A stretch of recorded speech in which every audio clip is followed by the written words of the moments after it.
शहर के सरकारी अस्पताल की है। यह अस्पताल काफी पुराना था और लोगों के बीच इस अस्पताल को लेकर कई अजीबोगरीब कहानियां सुनी गई हैं। तो कहानी शुरू करने से पहले बस आपसे छोटी सी रिक्वेस्ट है, आप कहानी को पूरा सुने और आप हमारे चैनल पर नए हैं तो चैनल को सब्सक्राइब करें और वीडियो को भी लाइक करें और कमेंट में आप अपना नाम और कहानी को कहां और किस जगह से सुन रहे हो जरूर बताना। मैं अगली वीडियो में आपका नाम जरूर लूंगा।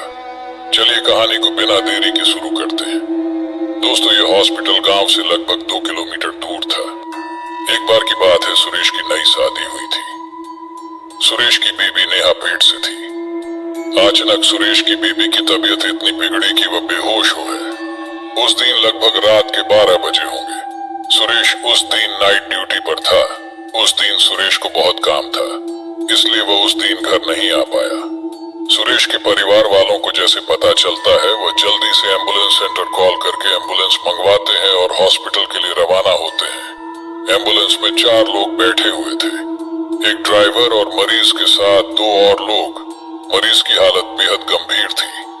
वैसे में रास्ता भी इतनी बिगड़ी हुई थी कि ड्राइवर को एम्बुलेंस चलाने में काफी तकलीफों का सामना करना पड़ रहा था। उस रास्ते पर केवल एम्बुलेंस की आवाज गूंज रही थी। सड़क इतना खराब था कि एम्बुलेंस धीरे धीरे चल रही थी। आखिर हॉस्पिटल पहुंचने में लगभग आधा घंटा लग गया। जैसे ही एम्बुलेंस हॉस्पिटल के सामने रुकी, हॉस्पिटल की सारी लाइट अचानक बंद हो गई।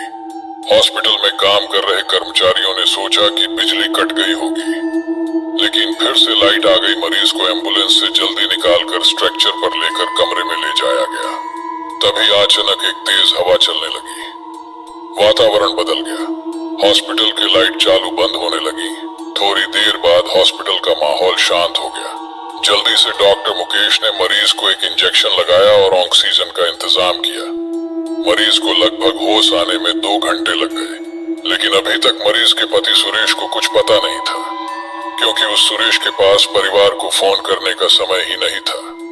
लेकिन अब सब ठीक हो गया था।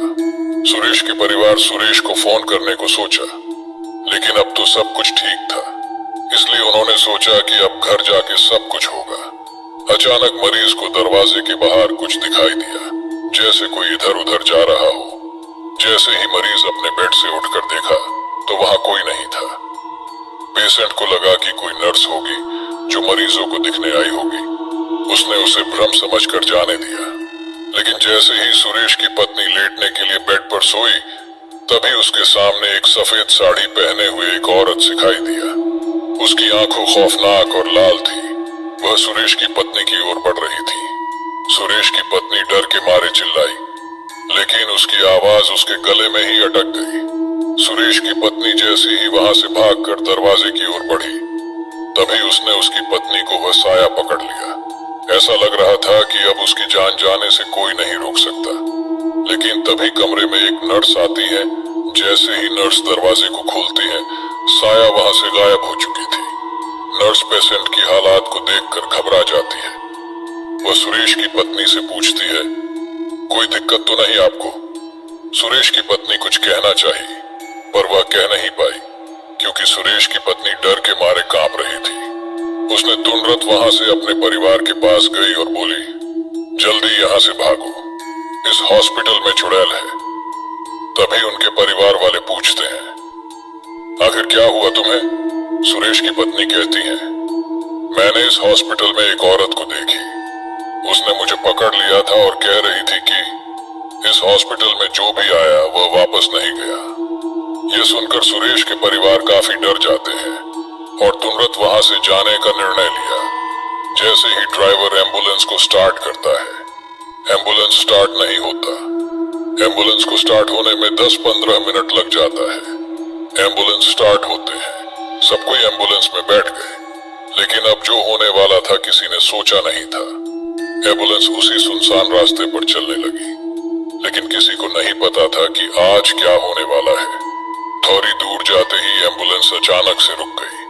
ड्राइवर को लगा कि कोई तकनीकी समस्या होगी। जैसे ही ड्राइवर नीचे दिखने के लिए उतरता है, तभी किसी के फुसफुसाने की आवाज आई।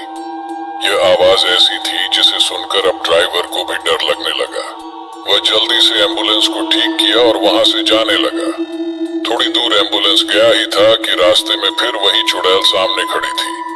यह देखकर ड्राइवर के पसीने छूटने लगे। ड्राइवर को समझ नहीं आ रहा था कि अब क्या करे। चुड़ैल धीरे धीरे एम्बुलेंस की ओर बढ़ रही थी। ड्राइवर ने मरीज के परिवार वालों को दरवाजा खोलने में माना कर दिया। चुड़ैल जैसे ही एम्बुलेंस के शीशे के पास पहुंचा, ड्राइवर जोर से हॉर्न बजाना चालू किया। जैसे ही हॉर्न बजना शुरू हुआ, चुड़ैल अचानक गायब हो गई। इसी का फायदा उठाकर ड्राइवर ने गाड़ी को स्टार्ट किया और जल्दी से वहां से भागा।